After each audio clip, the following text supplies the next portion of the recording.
នៅថ្ងៃអង្គារទី6 ខែឧសភាឆ្នាំ2025ក្រោយពីទទួលបានការរាយការណ៍ពីអនុសាខាស្រុកលំបែភ្លាមឯកឧត្តមប៉ែនកុសលប្រធានគណៈកម្មាធិការសាខាកាកបាទក្រហមកម្ពុជាខេត្តត្បូងឃ្មុំបានចាត់ឲ្យលោកស្រីលីស៊ីណាន់នាយិការរងសាខាដឹកនាំក្រុមប្រតិបត្តិសាខា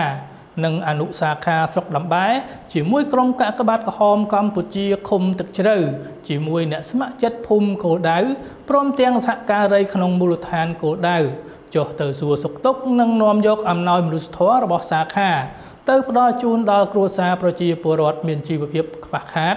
ចំនួន5គ្រួសាររស់នៅក្នុងឃុំទឹកជ្រៅស្រុកលំបែខេត្តត្បូងឃ្មុំដែលបានរងផលប៉ះពាល់របាក់ដំបូលខ្លះៗដោយសារភ្លៀងលាយឡំនឹងខ្យល់កន្ត្រាក់មកជាមួយអំណោយមនុស្សធម៌ដែលសាខាបានផ្ដល់ជូនដល់គ្រួសារនីមួយៗមានអង្ករ25គីឡូក្រាមមី1កេសទឹកត្រី1យួរទឹកស៊ីអ៊ីវ1យួរប្រេងឆា1ដបនិងថវិកាសាខាជាមួយនឹងក្រុមកាកបាទក្រហមកម្ពុជាឃុំមួយចំនួនផងដែរ